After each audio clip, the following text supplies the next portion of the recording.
ಸಿಕ್ಕಾಪಟ್ಟೆ ಟಯರ್ಡ್ ಆಗೋಯ್ತು. ನಾನಂತೂ ಗಿವ್ ಅಪ್ ಮಾಡೋ ಮಗಳೇ ಅಲ್ಲ. ಚಿಕ್ಕಮಂಗ್ಳೂರ್ಗೆ ಹೊರಟಿದ್ವಿ, ನೋಡಿ ಇಲ್ಲಿ ಏನಾಯ್ತು ಅಂತ. ಸರ್ವಿಸ್ ಮಾಡಿಸಿಲ್ಲ ಅಂದ್ರೆ ಪ್ರಾಬ್ಲಮ್ ಅಂತಾರೆ, ಬಟ್ ನಾವು ಸರ್ವಿಸ್ ಮಾಡಿಸಿದಕ್ಕೆ ಆಯಿಲ್ ಲೀಕ್ ಆಗ್ತಾ ಇದೆ. ಲಕ್ಲಿ ನಾವು ಲಂಚ್ ಮಾಡೋಕ್ಕೆ ಅಂತ ಸ್ಟಾಪ್ ಮಾಡಿದ್ವಿ. ಅವಾಗ ನಮಗೆ ಗೊತ್ತಾಯ್ತು ಈ ಪ್ರಾಬ್ಲಮ್ ಆಗಿದೆ ಅಂತ. ನಿಯರ್ ಬೈ ಗ್ಯಾರೇಜ್ ಇತ್ತು, ಅಲ್ಲೇ ರೆಡಿ ಮಾಡಿಸ್ಕೊಟ್ಟು ಎಲ್ಲ ರೆಡಿ ಆಯ್ತು. ಇನ್ನೇನು ಪ್ರಾಬ್ಲಮ್ ಇಲ್ಲಪ್ಪ ಅಂತ ಆರಾಮಾಗಿ ಅಲ್ಲಿಂದ ನಾವು ಹೊರಟ್ಬಿಟ್ವಿ. ಬಟ್ ಸ್ಟಿಲ್ ಪ್ರಾಬ್ಲಮ್ ಮತ್ತೆ ಆಯಿತು. ಒಂದು 5 to 6 ಕಿಲೋಮೀಟರ್ಸ್ ಮುಂದೆ ಬರ್ತಿದ್ದಾಗೆ ಮತ್ತೆ ಆಯಿಲ್ ಲೀಕ್ ಆಗಿ ಸ್ಟಾರ್ಟ್ ಆಯಿತು. ಬ್ಯಾಂಗ್ಳೂರ್ ಸರ್ವಿಸ್ ಸ್ಟೇಷನ್ಗೆ ಕಾಲ್ ಮಾಡಿ ಕೇಳಿದಾಗ ನೀವು ವಾಪಸ್ ಬರಬೇಕು ಅಂದರು. ಬಟ್ ನಮಗೆ ಹೋಮ್ ಸ್ಟೇ ಎಲ್ಲ ಬುಕ್ ಆಗಿರೋ ಕಾರಣ ನಾವು ವಾಪಸ್ ಹೋಗಕ್ಕೆ ಮನಸ್ಸಿರಲಿಲ್ಲ.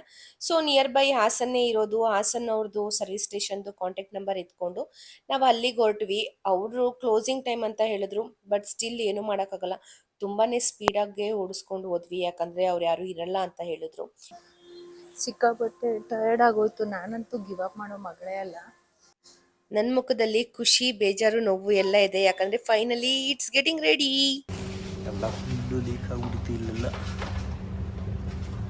ಎಲ್ಲ ಕಂಪ್ಲೀಟ್ ಆಗಿ ರೆಡಿ ಆಗಿ ಹೋಗ್ಬೇಕಾದ್ರೆ ನಮಗೆ ಇನ್ನೊಂದು ಪ್ರಾಬ್ಲಮ್ ಶುರುವಾಯಿತು. ಹೇರ್ ಕಡಿಮೆ ಆಗಿತ್ತು. ಸೊ ಅಲ್ಲಿಂದ ಹೊರಟ್ವಿ. ಫೈನಲಿ ನಾವು ರೀಚ್ ಆದ್ವಿ ನಮ್ಮ ಚಿಕ್ಕಮಗಳೂರಿಗೆ, ನಾವು ಅನ್ಕೊಂಡಿದ್ ಪ್ಲೇಸ್ಗೆ. ರೀಚ್ ಆದ ತಕ್ಷಣ ನಾವು ಆನ್ಲೈನ್ ಅಲ್ಲಿ ಆಲ್ರೆಡಿ ಬುಕ್ ಮಾಡಿದಂತ ಹೋಟೆಲ್ಗೆ ಬಂದು ಚೆಕ್ ಇನ್ ಆಗ್ಬಿಟ್ವಿ.